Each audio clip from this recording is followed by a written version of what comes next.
Hello there, Vlad here. Welcome to CatPick Fridays episode.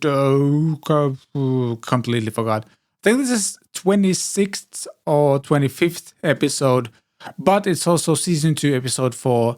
Not to confuse you, but this is very confusing for me, it seems. So well done, me. And once again, I'm joined by Richard Morgan of the Morgan clan, as we learned last week. Who might be feeling a bit tired after attending a certain YouTube event we're going to dive into in just a second. Hello. Good morning. Good afternoon. Good morning. Whatever it is. And it's the Graham clan, not the Morgan clan. That's true. My Please mother's forgive me. side. I forgot. She's the Celt, yeah. Yeah. But there we go. I'm going to get it right next time. I'm maybe tired not. though. That's for sure. Yeah, I can imagine. Yeah. Once again, thank you so much for watching, listening, subscribing, liking, commenting, stuff like that. And as always, this episode is available both on YouTube and on Apple Podcasts and Spotify. And I'm pretty sure you can listen this on the Podbean app as well. And links to those in the description, obviously, as well. We have a pretty packed episode today. I think we just need to dive in right away and go for things that have happened over the past few days or so.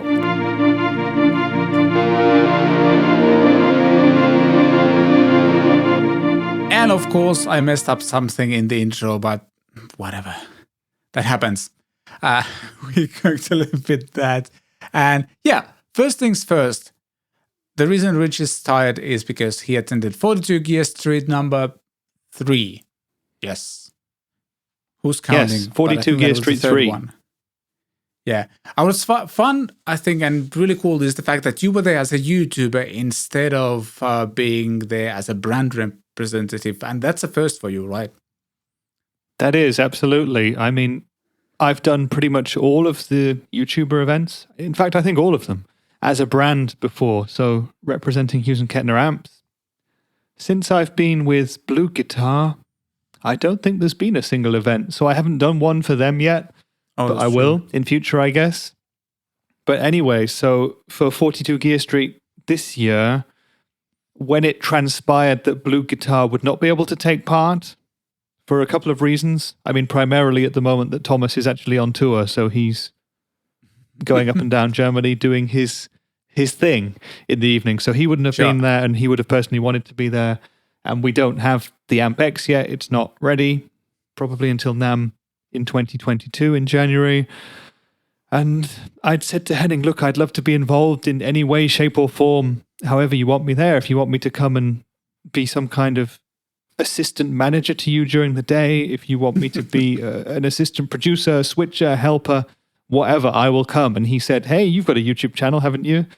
And I said, well, yeah, kind of. And he said, well, you could be a YouTuber. And I said, well, if you're happy bringing me, I mean, my channel is small, let's put it that way. But as we know, and I guess as everybody knows watching this, they're probably familiar with Henning and everybody in this kind of community, they will know that you do get a mixture of channels. And this year it went from, I think, 730 subscribers to 2.6 million subscribers because Paul Davids was also there. So it was a very wide range of people.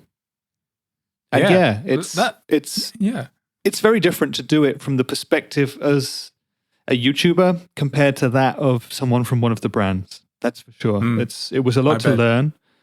And I found myself kind of naturally gravitating towards hanging out a bit with the brand people, which is actually very good if you're a YouTuber because that's kind of what you're there to do. But I found myself talking to them about brand stuff and industry stuff as well. And I also realized that although I knew all of the YouTubers already, I would have to kind of re-win their, I don't know if respect is the right word, but, sort of prove myself to them again as a YouTuber, But to a man, they were all absolutely lovely. They all gave me the time of day. They all offered to help me out. And I learned so much during the time. That's awesome. It was fun. There are always mixed events, those YouTuber events, when it comes to the quality and the quantity of the videos that come out of it, because they happen live and there are tight time schedules and you just don't know a lot of the time how something is going to turn out. It's also a very different way to shoot videos for me. I'd never done it like that before, except as the brand person. But then you don't care, you're just there to answer questions. You're not the talent, so to speak. So let's see. There's going to be videos coming from me and all the other guys over the next few months, I guess. And there was a lot of interesting gear there. So there should be a lot of interesting videos in theory. So there you go. Yeah. Anything you want to, like any teasers you want to give about your upcoming videos? When is this coming out, this video? It's coming out on Friday, tomorrow. The 27th of August. So next week, I will be releasing a video which involves the release of a new affordable guitar from one of the brands that was there. It's an S-type guitar for about €300. It was very, very impressive indeed. I don't know if I can even say the brand or not. I'm not sure. Can I? You're a YouTuber, Vlad. You tell me. Am I allowed to do that? I honestly don't know. Depends on the brand also. Like, some are more strict about it. Some don't care that much. But let's discuss it next week when it's out. Yeah, okay. Because he could come for me, the guy from the brand. He knows where I live. So, I'm going to be careful until then. Yeah. And there's also, I think this is an open secret kind of, this other one, but you're familiar with Boutique Amps distribution, of course. They do lots of brands like Friedman, for example, and the Friedman BE mini head is out. We discussed that previously on the show. I did a nice demo of that and 2 more mini heads, which are coming out soon. I think in September we're going to see the videos for those. Both very exciting, both very interesting, and they were cool. Sounds like we guessed right with those. Like, when we talk about the mini BE, like, we pretty much guessed that, hey, this will not be the only one. Yeah, exactly. Without giving away too much, I can say that the predictions that we had were very, very, very much on point. So that's looking like it's going to be really cool. And I did those videos with people who specialize in the kind of amps that were involved. So there were 3 videos. I did the Friedman BE Mini with Perfecto de Castro, a really, really cool YouTuber from the Philippines based in LA. And I did the 2 new ones, one with Victor, who is from Rescue Gear and Rescue Studios, who is very familiar with the full-size version of this amp, and so was the perfect person to join me to do that. And I did the 3rd one with Trey Xavier from Gear Gods. So you can possibly imagine what direction we're going in musically with that one. Yeah, jazz it was fusion, also obviously. Yeah, it was in a guitar tuned to drop A, and it had either 7 or 8 strings. I can't remember at this point in time, but it wasn't a clean amp. Let's put it that way. Yeah. Interesting. Yeah. That's one heck of a teaser. I approve it. But yeah, would you say you are more or less tired than when you come back from these events as a brand representative? I mean, every event is different, but still. More. Interesting. Absolutely more. Yeah. When you're a brand person, it can be very tiring, but it can also be very relaxing. And when you're a brand person, regardless of how busy you are, you also have downtime. So if you go to those events as a brand, you show up the day before, you bring all your stuff, you put it all out in the studios or on the displays or wherever it's going to go. Then you hang out with whoever's there, and then the show starts. And during the show time, obviously you want to talk with the YouTubers, you want to tell them about the products that you have, you get involved in videos, you try and get them to make videos, and you take part in the videos if they want you to, if you're happy to, if you're prepared to do that.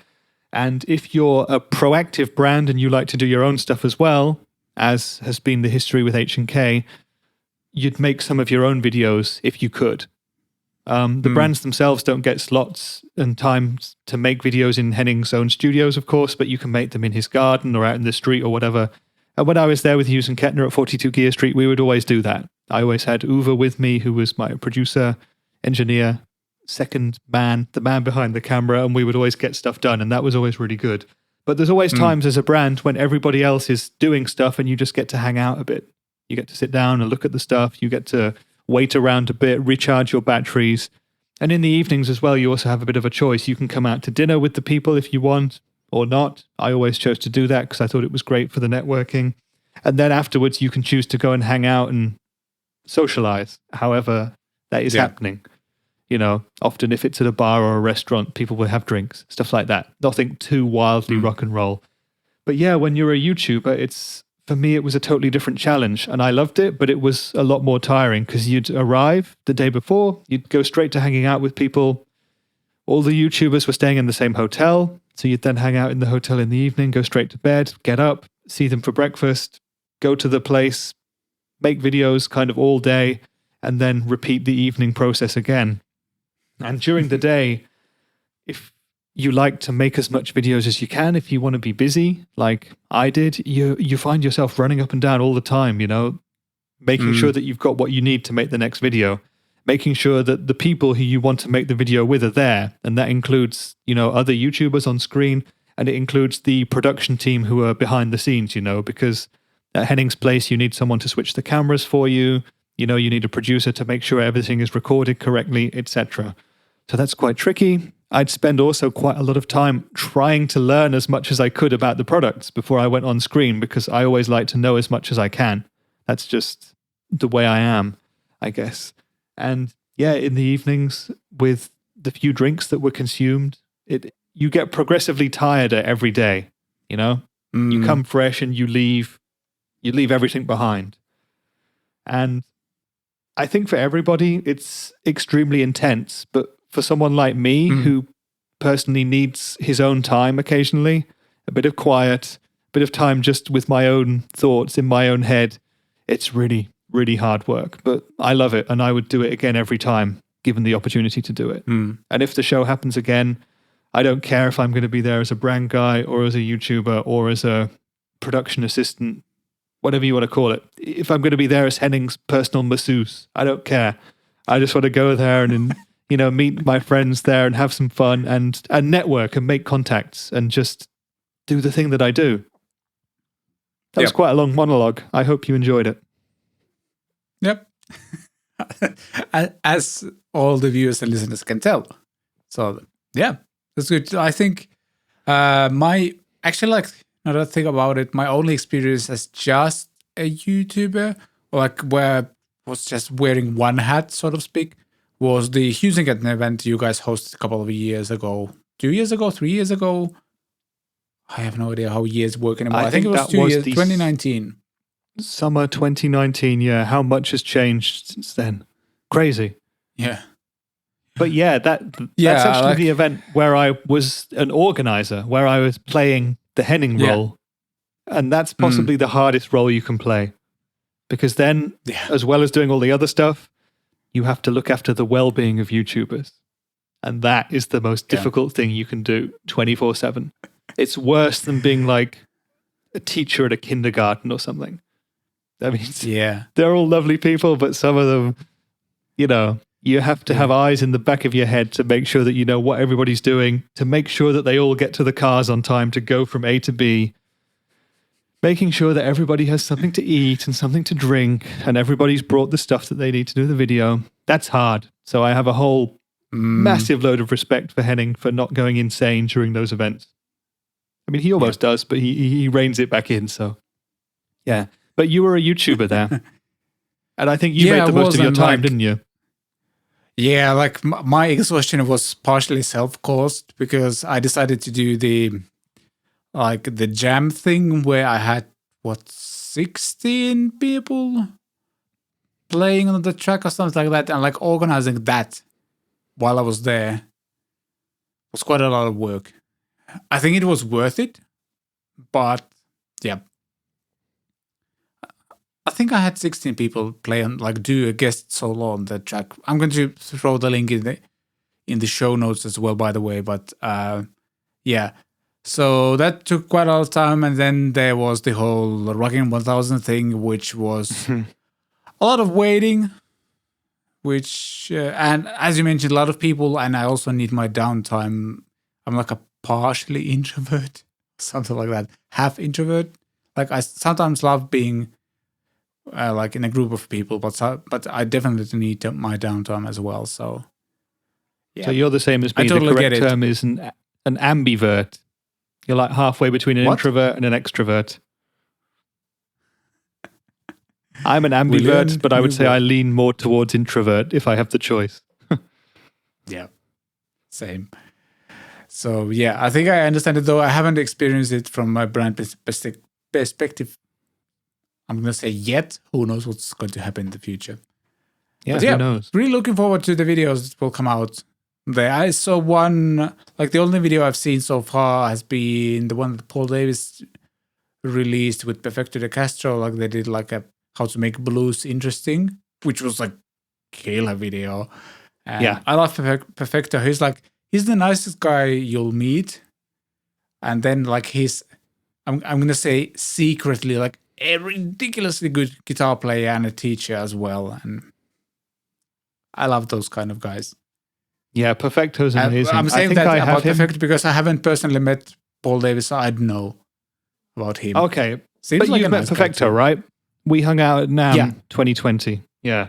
Yes. Yeah, I think I have Perfecto in like 2 or 3 of my videos, possibly.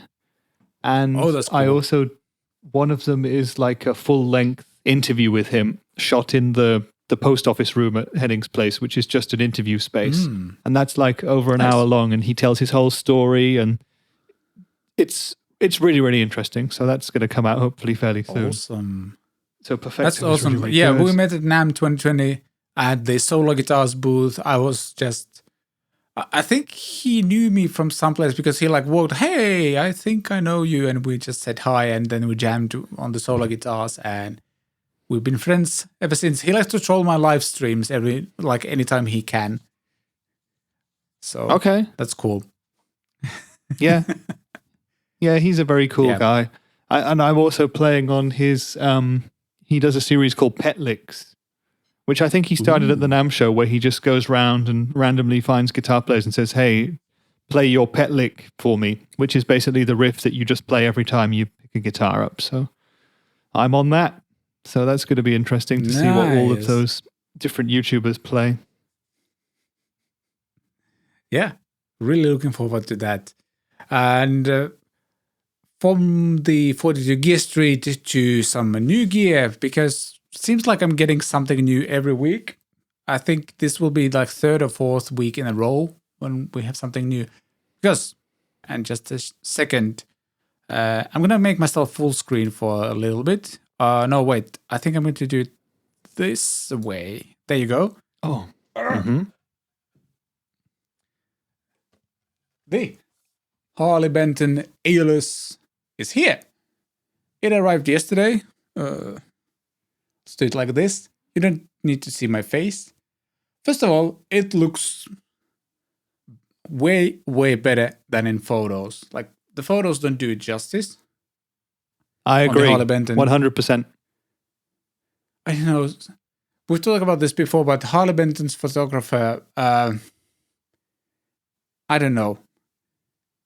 This thing looks amazing even on this YouTube stream thingy, and I love the neck joint. It's really cool.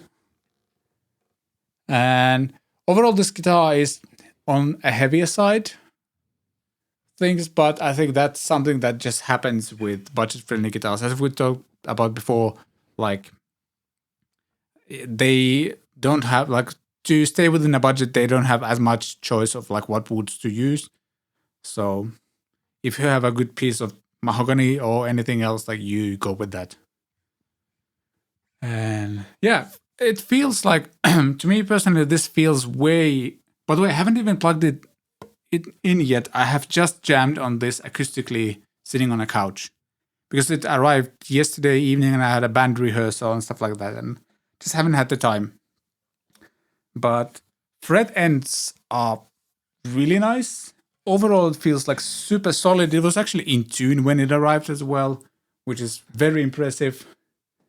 And this doesn't feel like a 400 euro guitar to me. This feels like, one of those Ibanez AZs that are made in Indonesia that just feel very solid and like I'm kind of getting the same vibes from this one.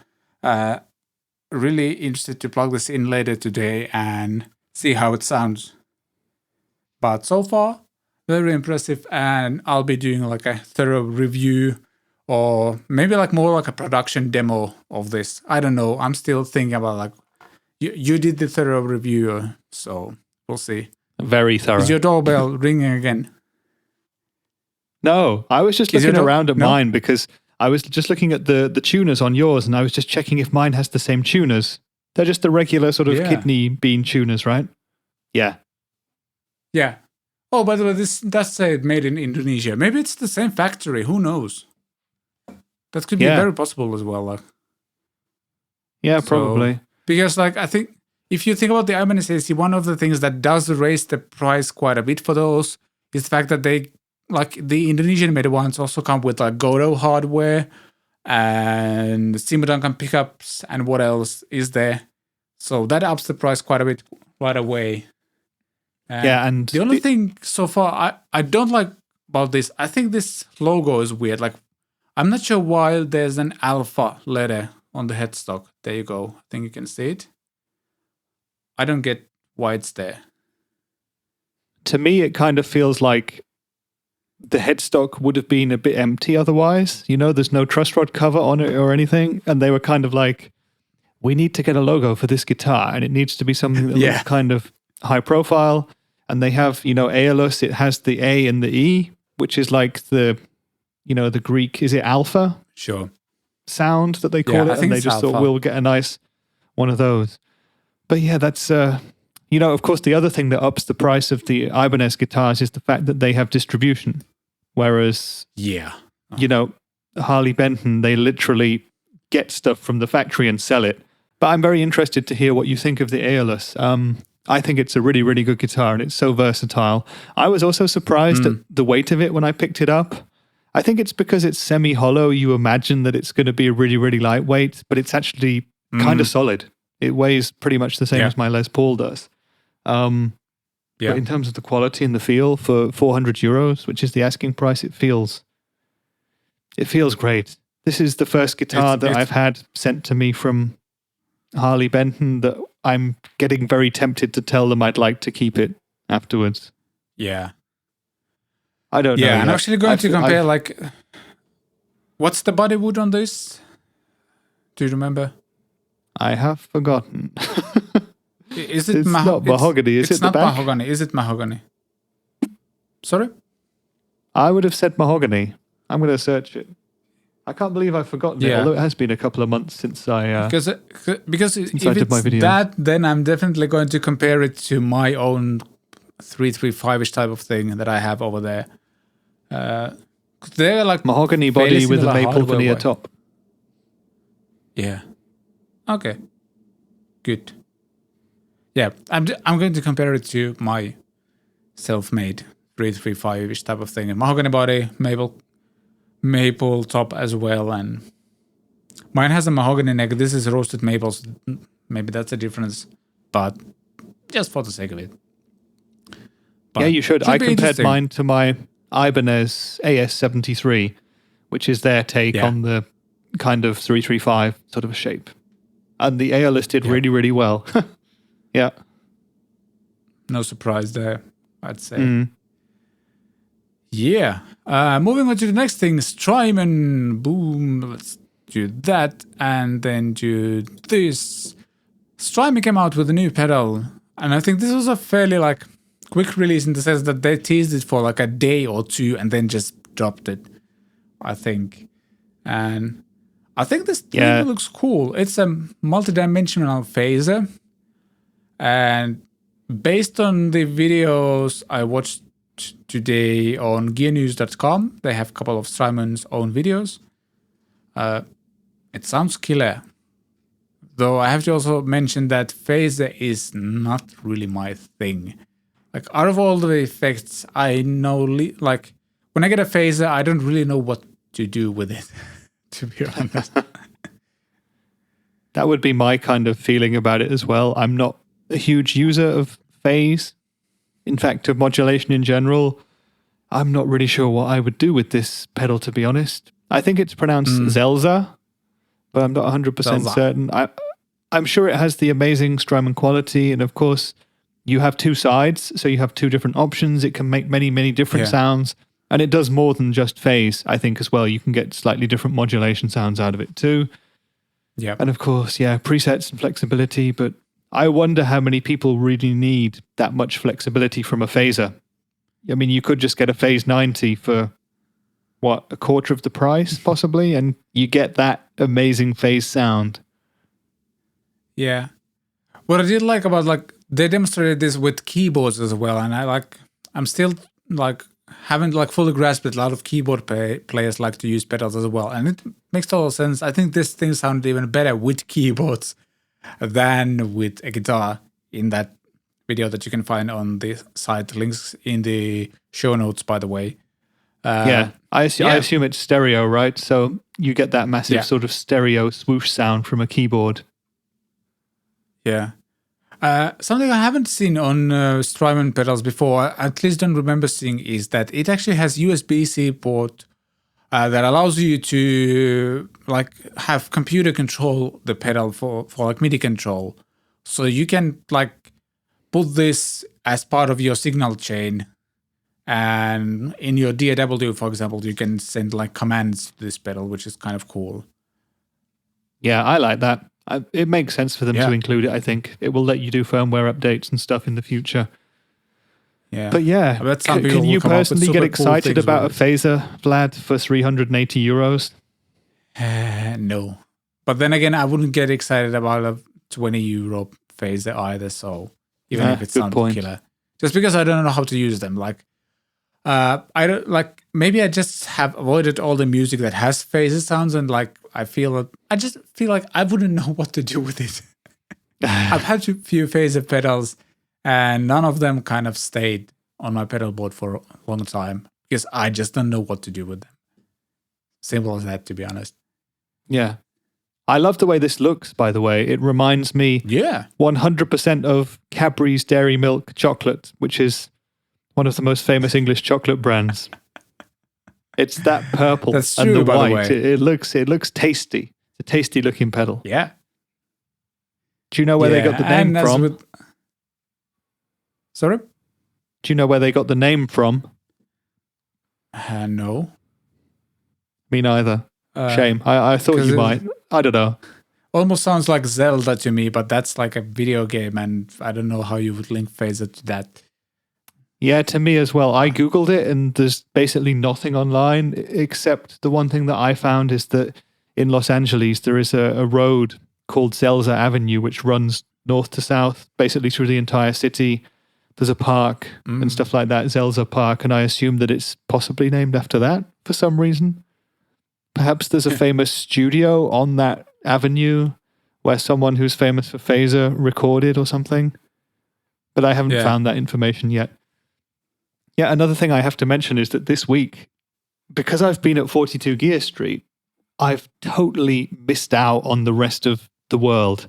What's been happening, you know? I literally didn't look at my phone at all. I didn't keep up in touch with family, really. I was just doing that event the whole time. And all these gear releases that you've collected and reminded me of for this show, like, I didn't know they'd happen. You know, the Strymon thing was just a big shock. That was the biggest of all the shocks, actually.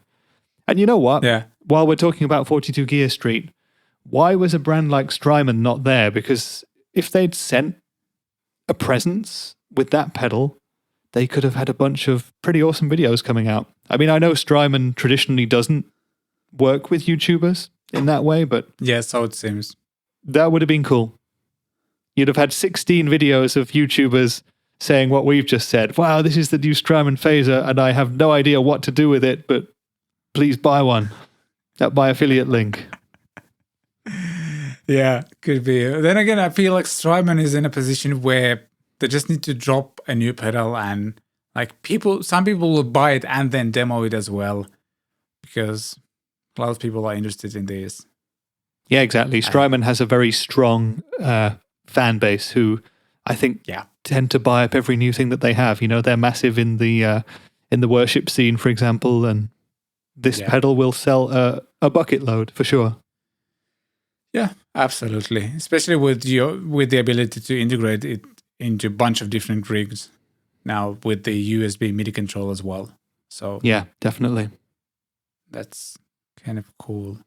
Because those guys will do like crazy rigs where like you can yeah, basically you can integrate this and then someone's like electric guitar rig and then just hit play on the computer and we'll do all the sound switching and stuff like that if you want to. So cool. Can you just do me a quick favor, please, Vlad? This is not going to help the viewers and listeners, but can you please just Google dairy milk for me and tell me that you don't think that chocolate bar looks like the Zelzah? It does. Like I knew the brand, so it definitely looks like that. Let me add this to the show so everybody can see that. Oops, sorry. This show is in no way sponsored by what's it? Cadbury. Cadbury's, yeah. Oh yeah, yeah. But it should be, shouldn't it? Imagine exactly that if we got free chocolate. It looks. Oh yeah, it's similar. It's very close. So now I want to have some chocolate. Thanks. If you were offered either a crate full of Cadbury's Dairy Milk or a Strymon Zelzah, what would you take? It's the chocolate. You take the chocolate, I can tell. I probably would as well. Depends on how much and what's the expiry date on the chocolate. Because by getting one of these pedals and selling it, you can buy a lot of chocolate as well. So, yeah, good point. You've thought of it from the business angle. Yeah, I know. I have to nowadays with all of the things coming into this studio. So, yeah, you do. But this looks great. I'm excited to try this. Maybe at the NAMM show. If NAMM happens, I guess Strymon will be there and we can go and test it. Yeah. We shall see. Moving on to the next topic, Gibson. Let's jump over there. And over there, Gibson debuts a Jerry Cantrell Wino Les Paul Custom. And this has also been aged by the Murphy Lab we talked about last week. There's a guy named Murphy. Well, his last name is Murphy, and he runs a small team that age guitars for Gibson like custom shop instruments. And all I can say, this looks cool. I love this kind of wine red finish. Yeah, it just works really well. And I usually don't like gold hardware, but on this one, it just works. Yeah, and I really like the fact that it is based so closely on the guitar that he's mostly known for. You know, I'm not particularly familiar with Alice in Chains or Jerry Cantrell. I know him more as a guitar player than I know the band, but he's pretty iconic in the kind of grunge scene, and he's also very well known for his use of this guitar, and it looks great. I don't see a price anywhere, but I suspect with the Murphy aging that this is going to be I did, rather expensive. And it's 9,000 euros.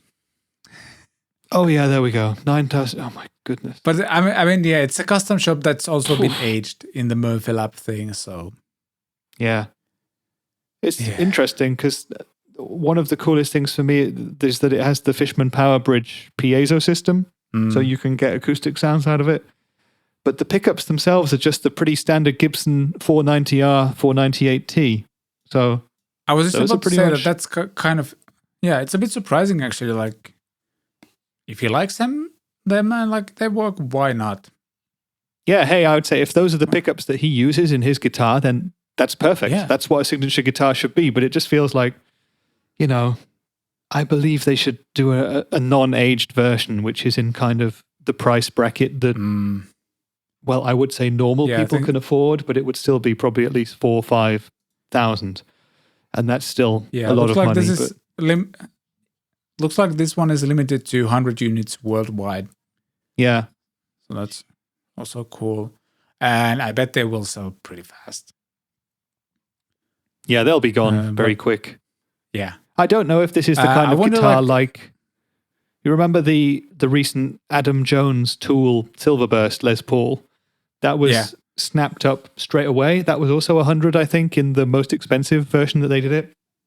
And that was sold straight away and was on Reverb and eBay within seconds, being sold for basically twice what it was retailing for. I'm guessing that this guitar won't have the same kind of, universal value for some reason. Really hard to tell, to be honest. So I don't know. I feel like there might be a bit more mystique around Adam Jones. Somehow, like that's the vibe I'm getting. Like he does. I think Jerry Cantrell has had like a bunch of signature like instruments and amps and stuff like that. With Adam Jones, I'm not as sure. I could be completely wrong about this, but like that's the vibe I'm getting. So hard to tell.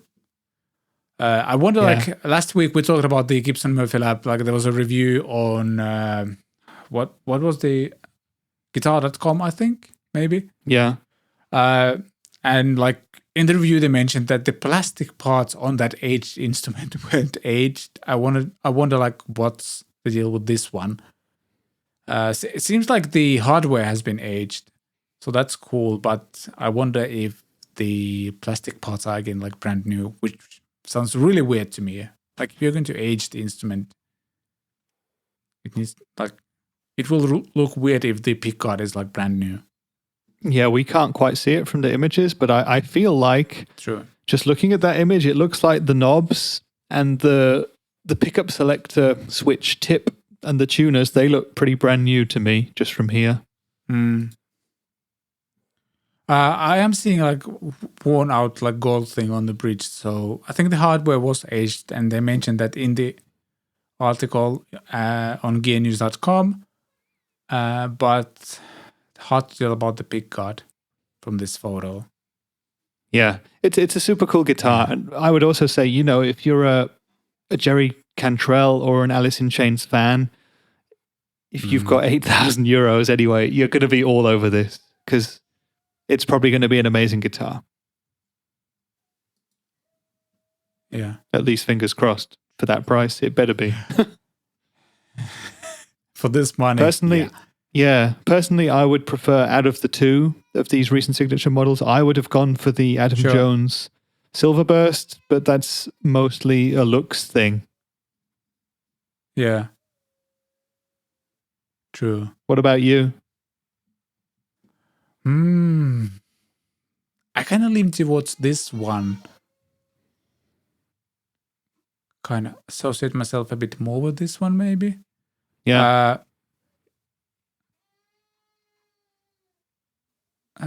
Yeah, I'm just trying to read stuff here as well as we go. Like,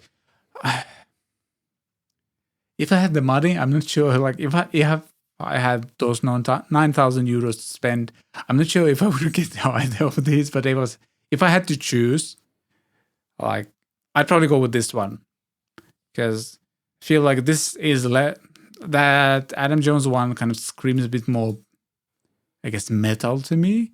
With the Silverburst somehow like looks more metal music oriented to me for whatever reason.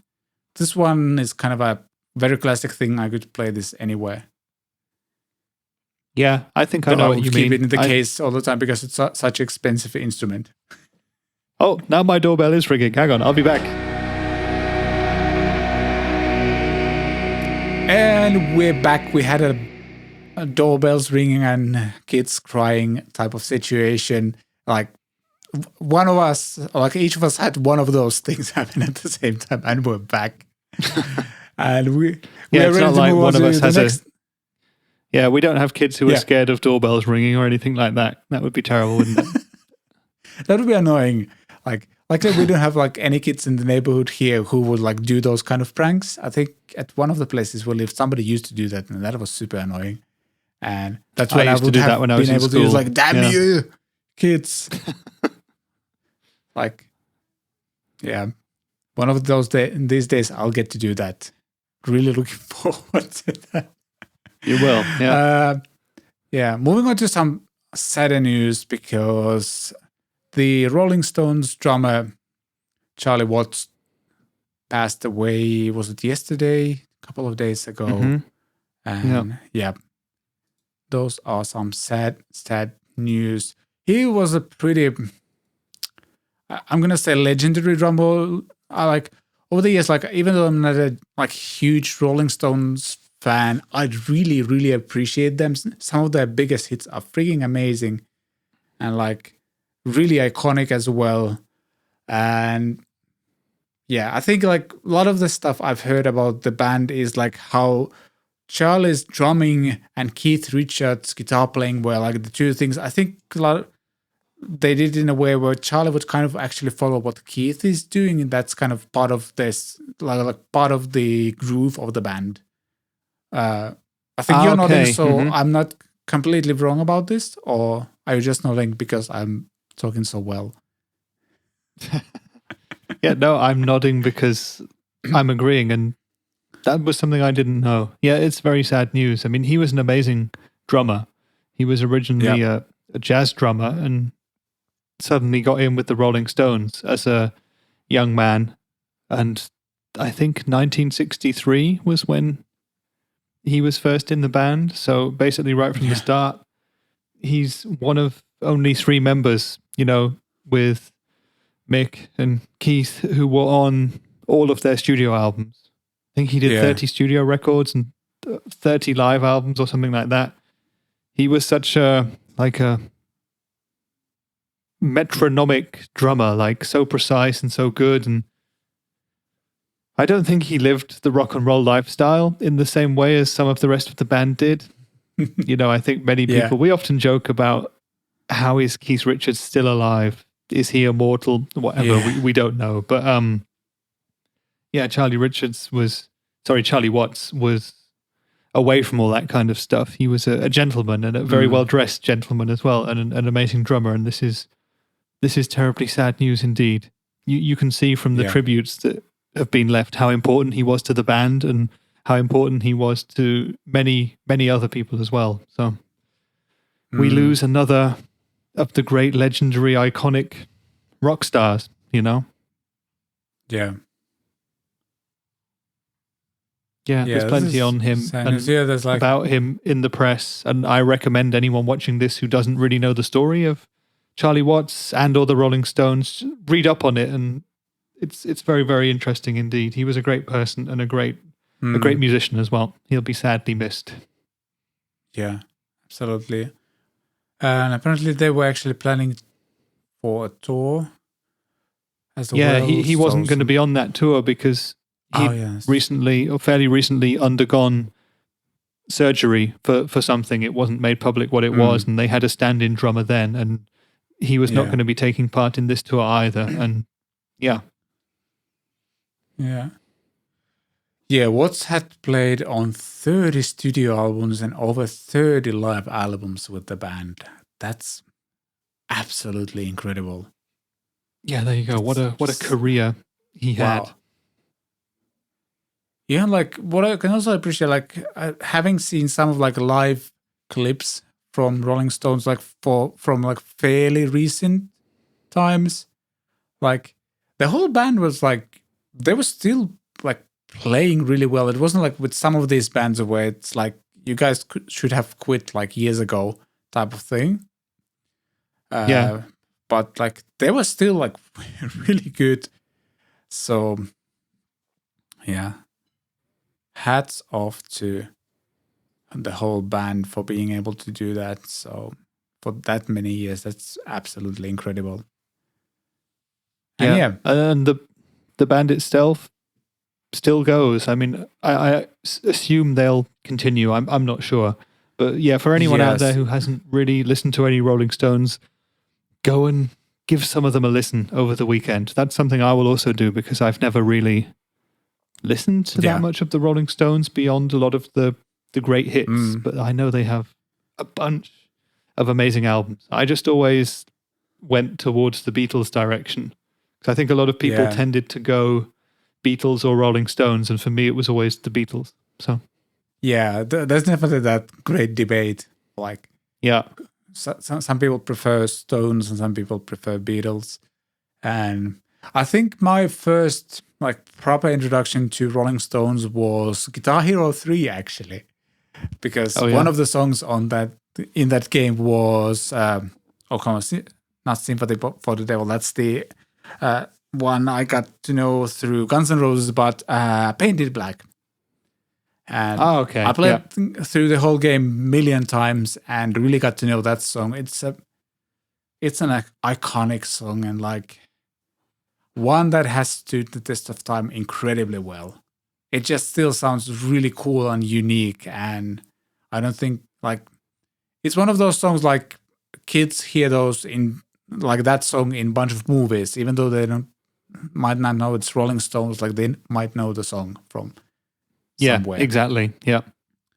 So, yeah, I'm going to do the same. I need to dive into some sort of Rolling Stones playlist and get myself more familiar with the band, because I have listened to, for example, like it's been a few years now that the Beatles, like the Collection album, was finally allowed on Spotify.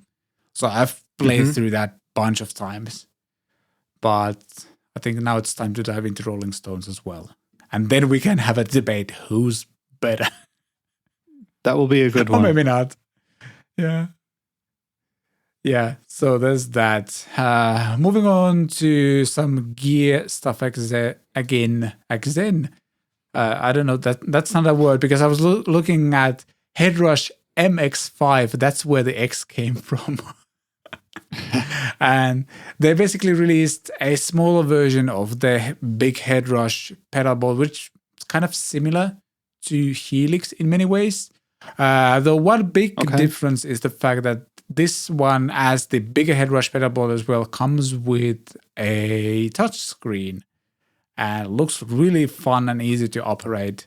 And I've actually tried the bigger Headrush pedal board back in the day when it came out a few years ago. I'm not sure how long ago it actually is, but it's out. There's few demo videos available on YouTube as well.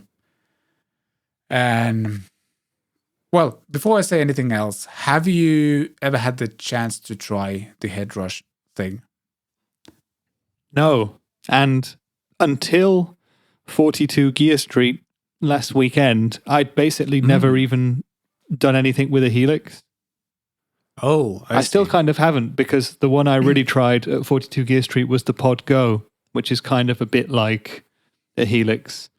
But the one thing that I noticed very quickly when they were explaining me, the guys from Line 6, how the Pod Go and how the Helix worked, I was straight away asking them, hey, so can I do this via touchscreen? And they were like, no, you have to go through the menus and do it like this. And I just thought a touchscreen would work really well for that kind of stuff. You know, for example, if you've got a pedal in the chain somewhere and you want to move it around or whatever.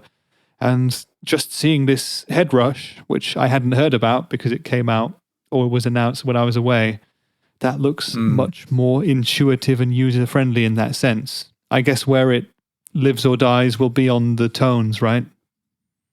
Yeah, and that's where my complaints kind of start. So my first experience with the Headrush, the bigger board, is at a local store a few years ago. I'm not sure, is it 2, 3, 4 years ago, whenever that came out. And I'm going to say, like, user interface-wise, having tried the bigger Helix, the Helix Storm, having tried the big Headrush, Headrush is just, it's a whole different level. It's almost like comparing like touch screen phones to phones that have a big display, but you can't really use the touch screen type of thing. Like there's that big of a difference, I think, when it comes to user interface. But sound-wise, like all the demos I checked are from bad to okay. And I wonder if it's like, if it comes down to the fact that maybe they ship these units with pretty bad IRs or something. Because, for example, the Pete Thorne demo on this thing, he didn't use a single stock cabinet. He always used like external impulse responses, and then it sounded good. But any stock stuff like that, I saw a video where somebody just went through a bunch of like stock presets. I'm going to say those sounded bad. For 2021, those sounded pretty bad. There's so much competition happening in modeling world. This doesn't get close to pot goals or anything like that. With the stock cabinets, at least. There's like this. I shall be interested to try it now. Yeah.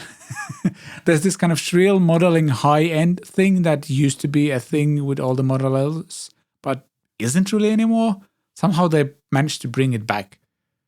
And I also like wonder whether it's actually like it's the Headrush, by the way, uses like there was a thing called Avid 11 rack at some point, or like I think that company was actually it was like a DG design that Avid then bought, and they had this kind of rack modeling unit, which was a big thing 10, 12 years ago, something like that.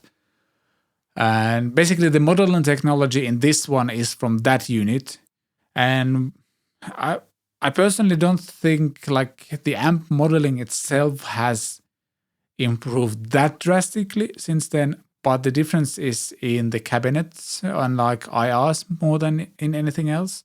And something that Ola England, for example, kind of proved, because he compared Pod to a Helix. And with the cabinets both kind of host, it wasn't even close. But as soon as he disabled the cabinet or like impulse responses on the Pod 2 and used his own IRs on both, they were so much more close.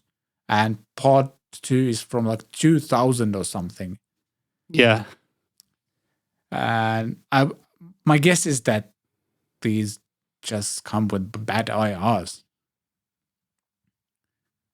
That could be it. I mean, that will work against them quite a lot, I would imagine, because this MX5 is selling for £429, according to the article, and you have so many other options in the modeling ballpark right now for that kind of thing. Everything from Moore up to, the Line 6 Helix stuff, and then going up to the higher price stuff. But even in this price range, I think, is the Helix Stomp maybe even more affordable than this one? I think it's roughly the same. Okay, so that's then a direct sort of competitor, another kind of small item that you can put in your gig bag. And I think it's going to be very difficult for a lot of people to choose the Headrush over the Helix Stomp if they know that the Headrush comes with IRs that are below average. Yeah. And like a lot of people are going to try these in the stores as well. And that's something I've never understood. Like, if your presets sound like who creates those presets and goes like, oh yeah, this sounds good, this is going to impress a lot of people. Like, I don't get it with IR presets, because obviously you want to make that just sound as good as it should sound. But when it comes to the old modelers, I know, for example, you've done a video with one of your old Zooms, right? Yeah. G6 or whatever it was called. The presets on those older modelers, they always used to be super extreme. And I think that's because the companies wanted to show how extreme you could get.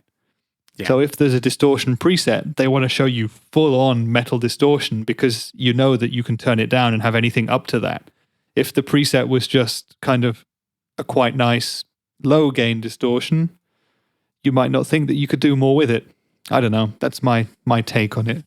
But I totally agree that modern day devices like this shouldn't have any bad presets on them whatsoever. Of course, you can imagine that you would improve them by buying external IRs or whatever, but you want a one-box solution that can do everything, don't you?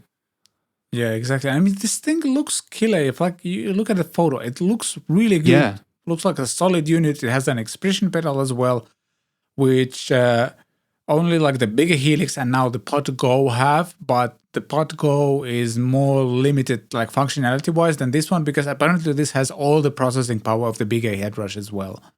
It's just smaller. So I'm kind of annoyed that it doesn't sound that good. Based on the demos, at least. Like, based on the demos, I wouldn't buy it. That's the problem I have. Like, I can get excited about everything else, all the ins and outs on this and stuff like that. But then it just doesn't sound good in any videos I've seen. Or like, it sounds inferior to a lot of other stuff that's out there. That's my issue with this one. The user interface is so cool. You can like drag and drop pedals in a different order and stuff like that. Like you do on an iPad or something. Yeah. It looks great. Yeah, definitely. I tried the Pod Go, the Line 6 Pod Go at 42 Gear Street the other day, and I think that's cheaper than this MX5. And although it was a lot more difficult to control stuff, to do things with it because it doesn't have the touch screen, we got great sounds out of that Podgo. I was very surprised at how nice it sounded with a tiny little bit of tweaking. Yeah. Yeah, like few friends of mine only like use Helix stuff for their worship sets and stuff like that. And yeah, I think it was last week I was visiting a friend and we like just I ended up playing like a bunch of his guitars and then just also tried a bunch of presets he had on his big Helix unit, and it's a lot of fun. It sounds really good. And something like this would be perfect because my problem with Helix Storm, for example, was that it was so freaking annoying to control. Like if you need to adjust the preset on the go, that tiny display and like you rotating the knob all the time to get to the right spot, then you need to remember to click things in a proper order and stuff like that. I think like they made the best they could with the screen space, like a screen state they have. But this is on such a different level. And it sounded really good in the demos. I might be like actually wanted to get this for like live stuff, so I don't have to carry my gigantic studio board with me everywhere. Not that I do that anyway, but like this would be like a perfect thing to go on like all of these church gigs. Sometimes like I might get a call on a Saturday evening that, hey, can you be here on a Sunday morning type of thing? And if I had something like this, it's really fast to throw in a rig together and just go.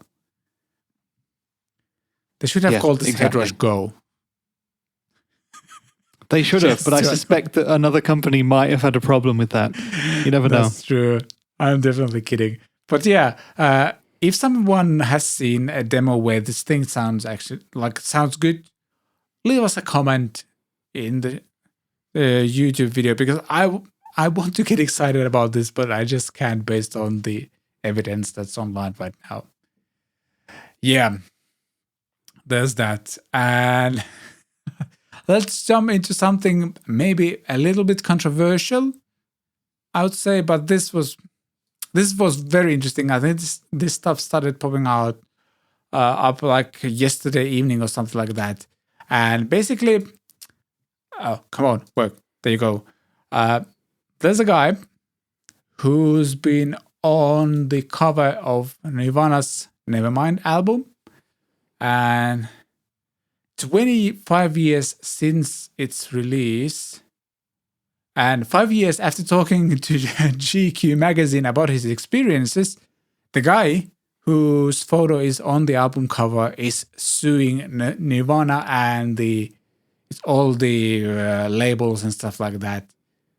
And this is a very, very, very weird case, and like I'm not sure how to approach it, to be honest, because the guy, what's his name, Spencer Eldon, he was 4 months old when this photo was taken. And obviously, like the dollar bill and the fish hook you can see on the album cover was like they were added in the post. So his parents had a friend who was a photographer and took this photo, and it ended up being on Nirvana's album cover. And as you know, the album absolutely exploded and has sold over 30 million copies worldwide since 1991.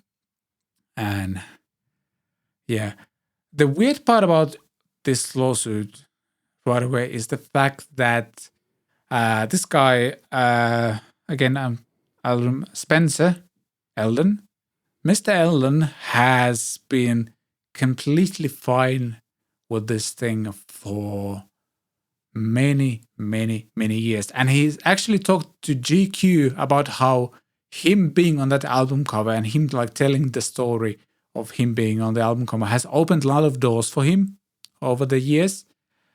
And he got to work with someone who he really wanted to work with. I'm trying to remember, some famous artist. He got to work with that artist by just telling his story and stuff like that. He actually has a huge Nirvana Nevermind tattoo on his chest as well. And all of a sudden, he's suing Nirvana. And the claims are also like this is like child pornography and sexual exploitation and stuff like that. And we try to be very careful here. Like, these are things that need to be taken seriously, but also it's kind of a little bit hard to take this seriously from a guy who's been using this, this thing to get to places, to get to work with people. He has a tattoo. He has actually like participated in a couple of different photo shoots as well, where they've kind of recreated this album cover as he grew up as well, to celebrate the different anniversaries the album has had. And now, all of a sudden, he feels this way. So I'm a bit confused what's going on here, to be honest. Do you think he has any chance of winning the case? I'm going to say they might probably settle for something, maybe even out of court,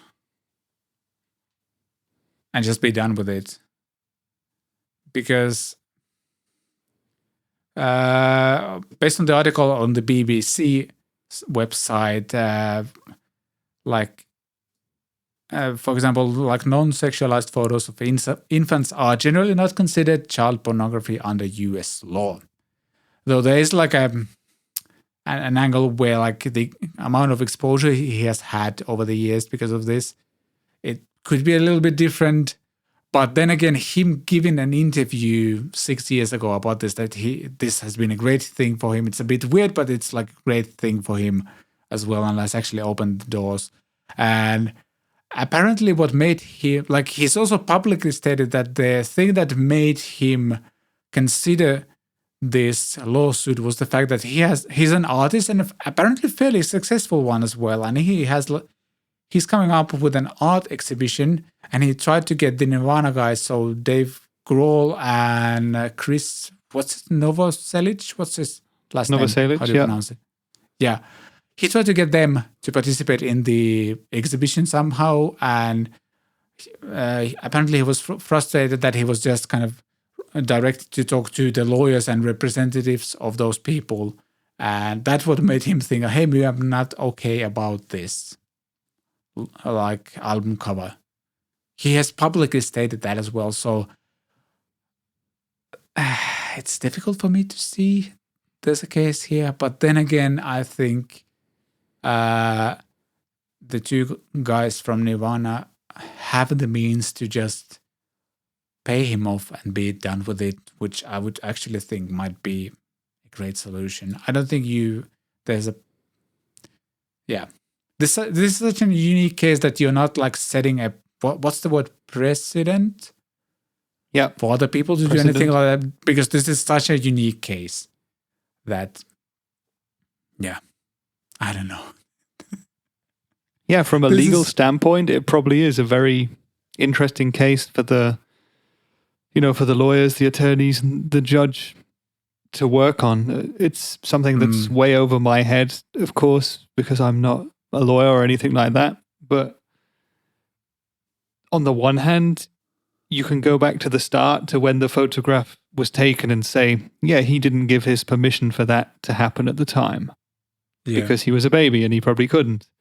But we assume his parents did, and since then he's gone on to make a pretty decent life and career, probably almost exclusively from having been in that photo. Yeah. And of course you can't measure that. And now he's going against it. It's a tricky one. And, the way the articles are all written, it's hard to find sympathy for his side. If you look at the quotes, if you consider the exploitation angle and stuff like that, it's a bit strange. Yeah. But the law works in mysterious ways, doesn't it? And I really wish that we could have a lawyer friend or two who could come on and tell us what they think. Exactly. Yeah, actually, I need to correct myself a little bit. He didn't give an interview to GQ. He talked to The Guardian 6 years ago, and he said that being a part of this photo, it's always been a positive thing and opened doors for me. Quote from him, and again, quote, this was 6 years ago, so he was, I'm 23 now and an artist, and this story gave me an opportunity to work with Shepard Fairey for 5 years, which was an awesome experience. He's a huge music connoisseur. When he heard I was the Nirvana baby, he thought it was really cool. And yeah. So him giving these quotes will definitely work against him in the court. But then again, as you mentioned, these are tricky things. And also, like, times have changed since 1991. It's, 30 years ago. Damn it. That's a lot. Like, things that were okay, maybe a bit more okay then, might not be okay now, but can you sue for that? That's a question as well. So, yeah.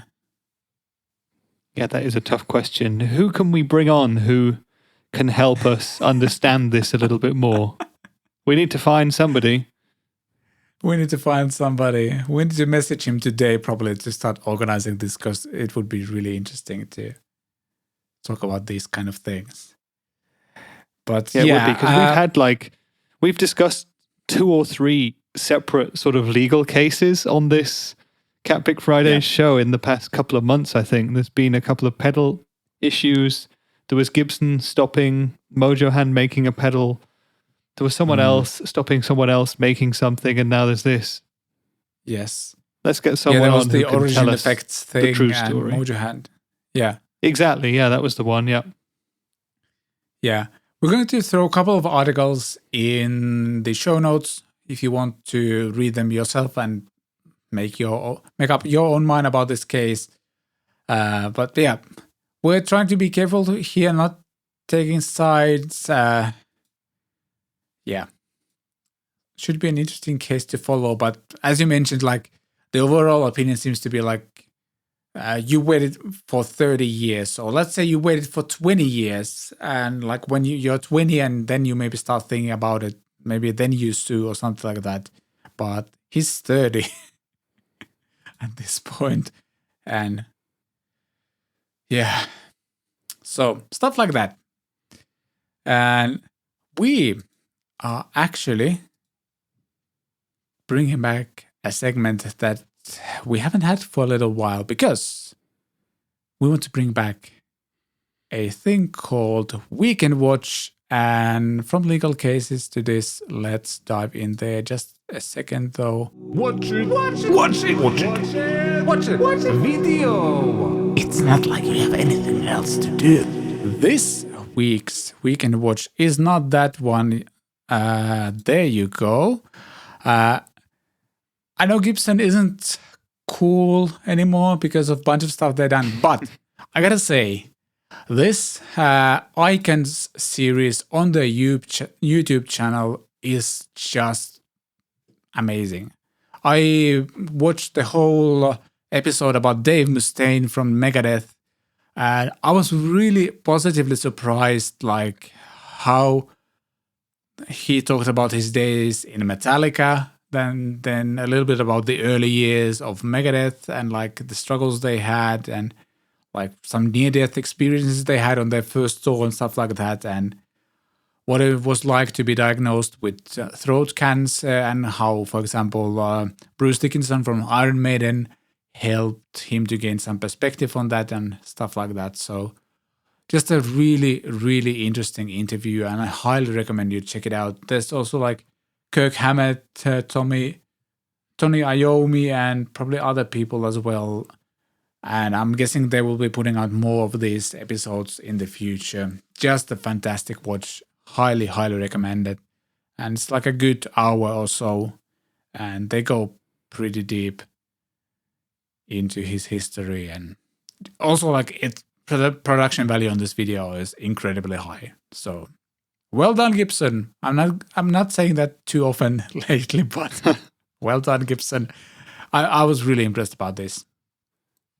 Yeah, I haven't seen it, and it looks incredibly cinematic. It almost looks like he's the Emperor in Star Wars or something from that little clip that we're looking at right now. So yeah, I'm definitely going to give that a watch over the weekend. Yeah. Yeah, I highly recommend it. I can't wait to watch the Kirk Hammett one as well, because I kind of didn't know him as a person that much. I've obviously watched the It's some kind of monster. I think that's the documentary they made when they recorded Saint Anger, and that's like a classic. And Yeah. it's a really weird watch them searching for a new bass player while also trying to record, and like bunch of guys going through rehab at Kirk raising his horses and all of that kind of stuff. It's also an amazing watch, but I don't think that's available on YouTube. Maybe it is, but yeah, highly recommend checking this one out.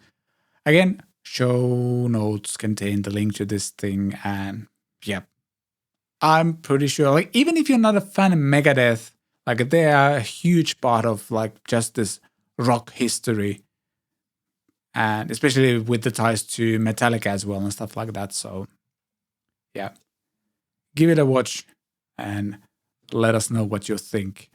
And as always, if you have like weekend watch recommendations, if you think like other people will enjoy something something that you could consume during the weekend, like a proper long interview or anything like that, let us know in the comments down below as well. And I think it is the end of CatPick Fridays episode. I think this is 25 or 26. I'm always forgetting. I don't know if it actually matters at all. I'm focusing on completely wrong things, and we need to let Rich rest as well after hard days of producing content and hanging out with people. No, I mean, it's really exhausting. Hard days, making videos, getting food brought to you, hanging out in the evenings. It's a tough life, but someone has to do it. Yeah, I was like trying to make you, like trying to not like mock you for that, but there you go. No, how about this as well then? Like during the event, I also did some of my day job work. I was doing some blue guitar things on the side, preparing the live stream video, which would have gone out last night. And I even did a couple of bits of freelance work for other companies I work for during that time. And I was doing that in my hotel room in the evenings. So that's actually probably what tired me out more than the actual Gear Street stuff. But there you go. If you work freelance, holiday is not the same thing as it is when you just work in a company. And when tasks come in, you do them. So yeah, it's all good. I'm going to get to sleep now. Yeah, that's good. A quick story from my, like when I was starting my summer holiday, so like first days of July, I was like, okay, I'm done. I can finally like I have had all the videos and social media posts scheduled and all of that. And then like, I think I started my holiday like on Sunday, and then on Monday, like Monday night, I get an email from one of the guys who had bought the VIP version of the songwriting course. And I was like, I can't let this guy wait for 4 weeks before I'm back in the office to give him feedback on his song. So I just had to do it. I mean, it was super fun. I love doing those kind of things, like listening to the song and like recording my reactions to it as well and stuff like that. But that's what it's like. Poor me, boo-hoo. So, yeah, poor you. You had people, buying your course and relying on your expert input, and you had to work on a day or two of your holiday. Yeah. No, I know how it is. I mean, it's like, it's a different thing when you're like you are your own kind of company and brand, and you're responsible for it. When you work in a larger company and you're just one piece of a cog in a big machine, you can go away for a couple of weeks. You can put your out of office email on and come back afterwards and deal with everything, and generally nothing has really happened. But if you're just if you're Vlad at CatPick Studios or whatever, then there isn't assistant Vlad doing your stuff while you're on holiday for 4 weeks. So that's how it is. That's life. Yeah. Not complaining, but it's a different way of doing things. Yeah, maybe one of these days this will be such a successful business that I'll have an assistant. That'd be cool. But we're not there yet. If we will ever be. We shall see. But yeah, thank you so much for watching and listening. Thank you, Rich. Go have your rest. And if you're watching this on Friday, have a great weekend. If you're watching this some other day, happy that day, whatever that means. That was very random. All right. Links to everything in the description. I forgot to mention the timestamps, but I think people will find those anyway. And yeah, we shall see you next week. And as always, bye podcast. Bye, podcast.